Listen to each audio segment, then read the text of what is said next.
Hello and welcome back to study time only. दोस्तों स्वागत है एक बार फिर से आपका स्टडी टाइम ओनली में। आज हम डिस्कस करने जा रहे हैं जो टॉपिक काफ़ी इंपॉर्टेंट है। देखिए, सूरत से लेकर भावनगर जो है उसकी जो दूरी है अब वो 4 घंटे में तय की जा सकती है।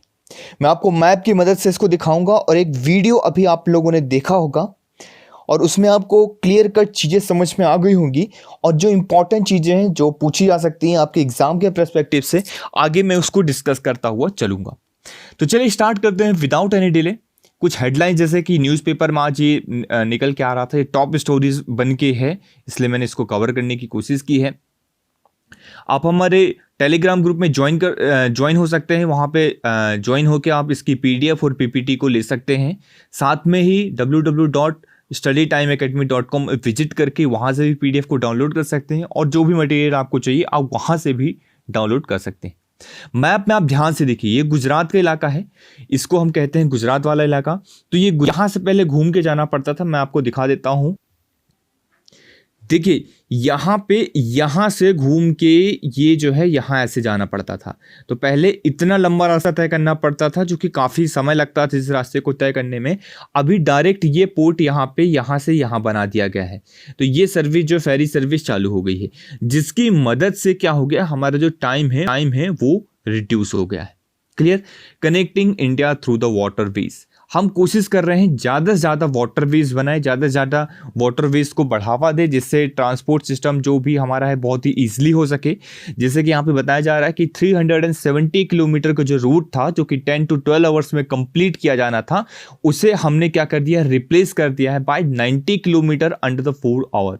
आपका टाइम बचा, आपकी मनी बची। सबसे बड़ी चीज़ है यहाँ पे पैसा काफ़ी ज़्यादा बच रहा है। जो ऑयल वगैरह बहुत ज़्यादा यूज होता था वो एक बच जाएगा। साथ में जो पॉल्यूशन होता था वो पॉल्यूशन का लेवल यहाँ पे कम हो जाएगा। क्लियर हुआ पॉइंट। आगे चलते हैं। यहाँ पे इसके बारे में कुछ अगर हम पॉइंट देखते हैं तो वही यहाँ पे बात किया गया है। 370 किलोमीटर को रिड्यूस करके 90 किलोमीटर तक लेके आ गए हैं हम।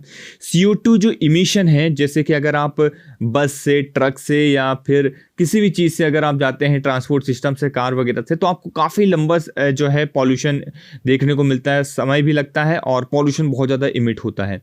तो वो अप्रोक्सीमेटली 24 मिलियन टन जो है पर डे पॉल्यूशन में हम, CO2 इमिशन में हम जो है रिडक्शन कर पाएंगे। तो एक बहुत बड़ी उपलब्धि है कह सकते हैं आप। ठीक है। और जो अपना जो फ्यूल जो है वो 9000 लीटर जो है पर डे का फ्यूल यहाँ पे बचाया जा सकता है। ध्यान से इस चीज पॉइंट्स को आपको पढ़ना है। With the onset of ferry services, the port sector, furniture and fertiliser industry in the Saurashtra Kutch region will get the big boost. इसके बन जाने से बहुत सारी एम्प्लॉयमेंट जो है जनरेशन होंगे, बहुत सारी सर्विसेज जो है चालू हो जाएंगी। इसकी वजह से बहुत ज़्यादा फायदा देखने को मिल सकता है। क्लियर।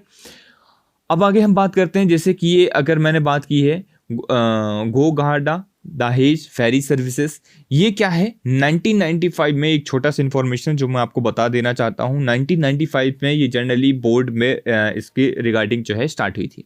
देन आफ्टर क्या हुआ कि ऐसा क्या हुआ कि 1995 से और इतना लंबा समय लग गया। देखिए बहुत सारी बीच में सरकारें आई और गई। उन्होंने क्या किया, कोस्टल रेगुलेशन जो कि क्लियरेंस नहीं दी, जिसकी वजह से कंस्ट्रक्शन नहीं हो पाया और फेरी सर्विसेज चालू नहीं हो पाई, जो कि टर्मिनल हो गई 14 जून 2010 तक के लिए। देन ये प्रोजेक्ट बिगिन होता है 2012 में गोहा भावनगर डिस्ट्रिक्ट, याद रखिएगा। गोगा जो है भावनगर डिस्ट्रिक्ट के अंदर है ये। यहाँ से फिर 2012 में प्रोजेक्ट को मंजूरी मिलती है और ये शुरू होता है। The project was awarded to SR project limited and it was completed in 15 month. ये 15 महीने के अंदर इस प्रोजेक्ट को कंप्लीट कर दिया गया। क्लियर हो गया। तो ये चीज़ें आई थिंक आप लोगों को क्लियर हो गई होंगी किस तरीके से हमने सारी चीज़ों को देखा। क्लियर। अब यहाँ पे कुछ इंपॉर्टेंट पॉइंट जो मैंने अलग से लिख दिए हैं कि it will and Saurashtra region. तो ये जनरली ऐसे एक एक दो पॉइंट्स हैं जो आपको याद रखने चाहिए। ठीक है। It will also lead to reduce the CO2 emission approximately 24 metric tonne per day. CO2 emission कितना रिड्यूस करेगा, 24 metric tonne per day and net serving of approximately 8653 metric ton per annum। तो एक बहुत बड़ा एक नंबर होता है जिसे आप याद रख सकते हैं। क्लियर हो गया? ये देखिए फेरी, आप एक बार, इसे हम फेरी कहते हैं और ये फेरी इस तरीके से होता है, यहाँ पे पैसेंजर्स भी यहाँ से एक जगह से दूसरी जगह जा सकते हैं, साथ में ट्रांसपोर्टेशन के लिए ज़्यादा यूज होता है यहाँ पे।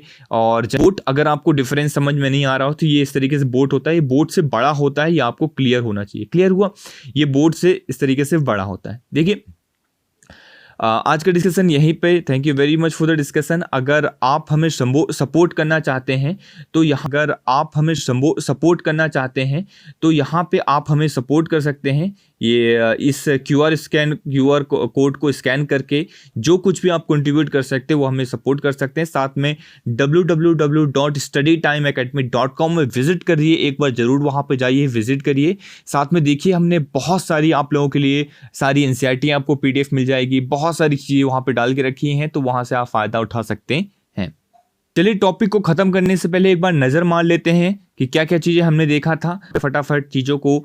और आज हम देखते चले कि हमने मैप के अंदर इसको देखा बहुत अच्छी तरीके से कि किस तरीके से क्या चीज़ें निकल के आई हैं। ठीक है, हमने देखा कितने किलोमीटर तक चलेगा, कितने किलोमीटर में चीज़ रिड्यूस होगी। देन हमने उसके बारे में पता करने की कोशिश करी कितना क्या है, बहुत सारी इन्फॉर्मेशन देखी, कितना CO2 इमिशन को रिड्यूस करेगा, किस लिए ज़्यादा यूज़ होगा ये।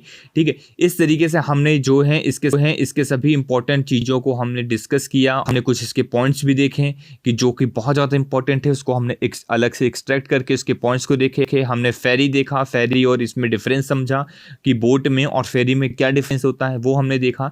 और फिर लास्ट में हम जो है अपने लेक्चर को यहीं पे समाप्त करते हैं।